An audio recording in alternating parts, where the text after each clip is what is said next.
ಗ್ರಾಮೀಣ ಪ್ರದೇಶದ ಮಹಿಳೆಯರು ಅತಿ ಹೆಚ್ಚು ಪೌಷ್ಟಿಕಾಂಶವುಳ್ಳ ಆಹಾರ ಸೇವನೆಯಿಂದ ಆರೋಗ್ಯವನ್ನು ಕಾಪಾಡಿಕೊಳ್ಳಬಹುದು ಎಂದು ತಾಲೂಕಾ ಆರೋಗ್ಯ ಶಿಕ್ಷಣಾಧಿಕಾರಿ ಎಸ್.ಬಿ. ತಿಪ್ಪೇಸ್ವಾಮಿ ಹೇಳಿದರು. ಮಂಗಳವಾರ ಹೋಬಳಿಯ ನೇರಲಗುಂಟೆ ಗ್ರಾಮದ ಸರ್ಕಾರಿ ಹಿರಿಯ ಪ್ರಾಥಮಿಕ ಶಾಲಾ ಆವರಣದಲ್ಲಿ ಶ್ರೀ ತನು ಮಹಿಳಾ ಒಕ್ಕೂಟ ನೇರಲಗುಂಟೆ ಸಾಮಾಜಿಕ ಸೇರ್ಪಡೆ ಆಂದೋಲನ ಲಿಂಗತ್ವ ಆಧಾರಿತ ದೌರ್ಜನ್ಯ ವಿರುದ್ಧ ರಾಷ್ಟ್ರೀಯ ಅಭಿಯಾನ ಕಾರ್ಯಕ್ರಮವನ್ನು ಜ್ಯೋತಿ ಬೆಳಗುವ ಮೂಲಕ ಉದ್ಘಾಟಿಸಿ ಮಾತನಾಡಿದರು. ಆರೋಗ್ಯ ಇಲಾಖೆಯಲ್ಲಿ ಹುಟ್ಟಿದ ಮಗುವಿನಿಂದ ವೃದ್ಧರವರೆಗೆ ಉಚಿತವಾಗಿ ಆರೋಗ್ಯ ಸೇವೆಯನ್ನು ನೀಡಲಾಗುತ್ತಿದೆ. ಆದ್ದರಿಂದ ಗ್ರಾಮದ ಪ್ರತಿಯೊಬ್ಬರೂ ಉತ್ತಮ ಆರೋಗ್ಯವಂತರಾಗಿ ಉತ್ತಮ ಪೌಷ್ಟಿಕಾಂಶವುಳ್ಳ ಆಹಾರ ಸೇವನೆ ಮಾಡಬೇಕು.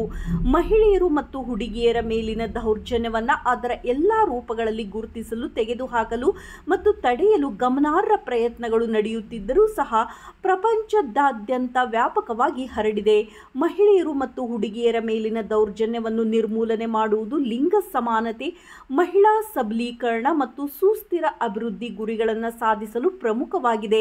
ತಡೆಗಟ್ಟುವಿಕೆಯ ಮೂಲಕ ಮಾತ್ರ ನಿರ್ಮೂಲನೆ ಮಾಡಬಹುದು ಎಂದು ತಾಲೂಕಾ ಆರೋಗ್ಯ ಶಿಕ್ಷಣಾಧಿಕಾರಿ ಎಸ್.ಬಿ. ತಿಪ್ಪೇಸ್ವಾಮಿ ಹೇಳಿದರು.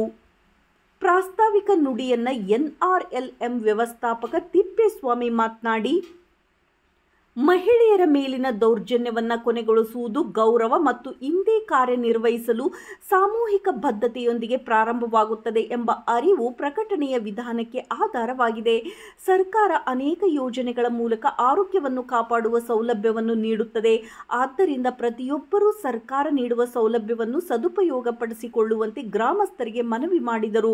ಇದೇ ಸಂದರ್ಭದಲ್ಲಿ ಗ್ರಾಮ ಪಂಚಾಯಿತಿ ಅಧ್ಯಕ್ಷ ರುದ್ರಮುನಿ, ಉಪಾಧ್ಯಕ್ಷ ದುರ್ಗಮ್ಮ, ಎನ್ಜಿಒ ಮರಿಪಾಲಯ್ಯ, ಶಿಶು ಮತ್ತು ಮಕ್ಕಳ ಅಭಿವೃದ್ಧಿ ಇಲಾಖೆ ನಾಯಕನಹಟ್ಟಿ ವಲಯ ಮೇಲ್ವಿಚಾರಕಿ ಸೌಮ್ಯ, ತನು ಸಂಜೀವಿನಿ ಒಕ್ಕೂಟದ ಅಧ್ಯಕ್ಷೆ ನೇತ್ರಮ್ಮ, ಕಾರ್ಯದರ್ಶಿ ನಿರ್ಮಲಾ, ಕಾಲುವೆಹಳ್ಳಿ ಎಂಬಿಕೆ ಜಯಲಕ್ಷ್ಮಿ, ತನು ಒಕ್ಕೂಟದ ಕೃಷಿ ಸಖಿ ಪತ್ರಕರ್ತ ನಿಂಗರಾಜ್, ಆಶಾ ಹಾಗೂ ಅಂಗನವಾಡಿ ಕಾರ್ಯಕರ್ತೆಯರು, ಸಹಾಯಕಿಯರು ಸೇರಿದಂತೆ ಗ್ರಾಮದ ಮಹಿಳೆಯರು ಉಪಸ್ಥಿತರಿದ್ದರು.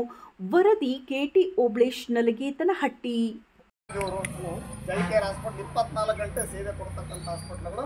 ಆಮೇಲೆ ಯಾವುದೇ ಸಂದರ್ಭದಲ್ಲಿ ಹೋದಂಥದ್ದು ಉಚಿತವಾಗಿ ಸರ್ವಿಸನ್ನು ಕೊಡಬೇಕು ಅನ್ನೋದು ಇಲಾಖೆ ನಿರ್ದೇಶನ ಅವರು ಆ ರೀತಿ ಪಾಲನೆ ಮಾಡ್ತಿದ್ದಾರೆ. ಅದ್ರ ಜೊತೆಗೆ ಇನ್ನೂ ಹಲವಾರು ಕಾರ್ಯಕ್ರಮಗಳಿದ್ದಾವೆ. ನಮ್ಮ ಇಲಾಖೆಯಲ್ಲಿ ಹುಟ್ಟಿದ ಮಗುವಿನಿಂದ ಹೇಳಿದ ವಯಸ್ಕರವರೆಗೂ ಎಲ್ಲ ಉಚಿತವಾಗಿ ಸರ್ವಿಸ್ ಕೊಡಬೇಕು ಅನ್ನೋಂಥದ್ದು ಸರ್ಕಾರದ ನಿರ್ದೇಶನ, ನಮ್ಮದು ಕೂಡ ಆದ್ಯ ಕರ್ತವ್ಯ. ಇಲ್ಲಿ ಒಂದಷ್ಟು ಮಹಿಳೆಯರ ಬಗ್ಗೆ ಮಾತನಾಡೋದಾದರೆ, ಮಹಿಳೆಯರಿಗೆ ಹೆಚ್ಚಾಗಿ ಕಾಯಿಲೆಗಳು ಬರ್ತಕ್ಕಂಥದ್ದು. ಮಹಿಳೆ ಹೆಚ್ಚಾಗಿ ಕುಟುಂಬದ ನಿರ್ವಹಣೆ ಮಾಡ್ತಕ್ಕಂಥದ್ದು.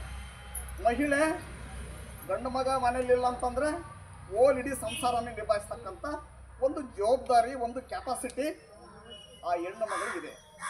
ಇವತ್ತು ನಾನು 8 ಜನ ಸೇರ್ತಾರಮ್ಮ ಅಂತಂದೆ, ಎಷ್ಟು ಸಂಘಗಳಿದ್ದಾವೆ ಅಂದರೆ, ನಾನು ಕಳೆದ ಒಂದು ವಾರದಿಂಚೆ MBK ಅವರಿಗೆಲ್ಲ ಒಂದು ತರಬೇತಿ ಕೊಟ್ಟರು. EO, BO, ನಾವು CDP ಎಲ್ಲ ಹೋಗಿದ್ವಿ. ಆ ತರಬೇತಿಯಲ್ಲಿ ನಮಗೆ ಒಂದೊಂದಷ್ಟು ಬ್ರೀಫಾಗಿ ಮಾತಾಡ್ತಕ್ಕಂಥದ್ದು ಅವಕಾಶ ಸಿಕ್ಕಿದೆ. ಆದರೆ ನಾವು ಮುಕ್ತವಾಗಿ ಹೆಣ್ಮಕ್ಳ ಮುಂದೆ ಮಾತಾಡಬೇಕನ್ನೋದಾದರೆ ಕನಿಷ್ಠ ನನಗೆ ಎಷ್ಟು ಬೇಕು ಸಮಯ ನೀವು ಕರೀಲಿ ಬರ್ತೀವಂತ ನಮ್ಮ ಸಲಹೆ ಮೇರೆಗೆ ಒಂದು 100 ಜನಕ್ಕೂ ಹೆಚ್ಚು ಸೇರ್ತಾರೆ ಅಂತಂದ್ರೆ ಖುಷಿ ಆಗ್ತದೆ. ಈ ಊರು ಯಾಕಂದರೆ ಒಂದು ಪಕ್ಕದೂರು ಕುದಾಪುರ, ಇಲ್ಲಿಂದ ಒಂದು 5-6 ಕಿಲೋಮೀಟರ್ ಆಗುತ್ತೆ. ಎಲ್ಲ ಭಾಳಷ್ಟು ಜನ ನಾವು ಒಡನಾಡಿದ್ದೇವೆ. ಆಮೇಲೆ ಎಲ್ಲ ಸಮಸ್ಯೆಲ್ಲೂ ಕೂಡ ನನ್ನ ಹತ್ರ ಶೇರ್ ಮಾಡಿಕೊಂಡು ಸರ್ವಿಸ್ ಕೊಡ್ತಕ್ಕಂಥ ಕೆಲಸ ಕೂಡ ನಾನು ಮಾಡ್ತಾಯಿದ್ದೀನಿ. ನಾನು ಮೂಲತಃ ಒಂದು ಬಡ ಕುಟುಂಬದಲ್ಲಿ ಬಂದಿರ್ತಕ್ಕಂಥದ್ದು. ನಾವು ಕೂಡ 10 ಜನ ಮಕ್ಕಳಿರ್ತಕ್ಕಂಥ ಒಂದು ಕುಟುಂಬ ನಮ್ಮ ತಂದೆ ತಾಯಿಗಳಿಗೆ. ಅದರಲ್ಲಿ ಇಬ್ಬರಲ್ಲಿ 8 ಜನ ಇದ್ದೀವಿ, 6 ಜನ ಗಂಡು ಮಕ್ಕಳು. ನಮ್ದು ಕೂಡ ಕೂಡು ಕುಟುಂಬ ಇತ್ತು. ಈಗ ಅನಿವಾರ್ಯ ಕಾರಣಗಳಿಗೆ ಸ್ವಲ್ಪ ಬೇರೆ ದೂರ ಆಗಿರ್ತಕ್ಕಂಥದ್ದು. ಆಮೇಲೆ ಹೆಣ್ಣು ಹಬಲೆ ಅಲ್ಲ. ಆಮೇಲೆ ಅವಳು ಮನಸ್ಸು ಮಾಡಿದರೆ ಏನು ಬೇಕಾದ್ರೂ ಸಾಧನೆ ಮಾಡ್ತಾಳೆ ಅನ್ನೋಂಥದ್ದು. ಈಗ ಹೆಣ್ಣೊಂದು ಕಲಿತಾರೆ.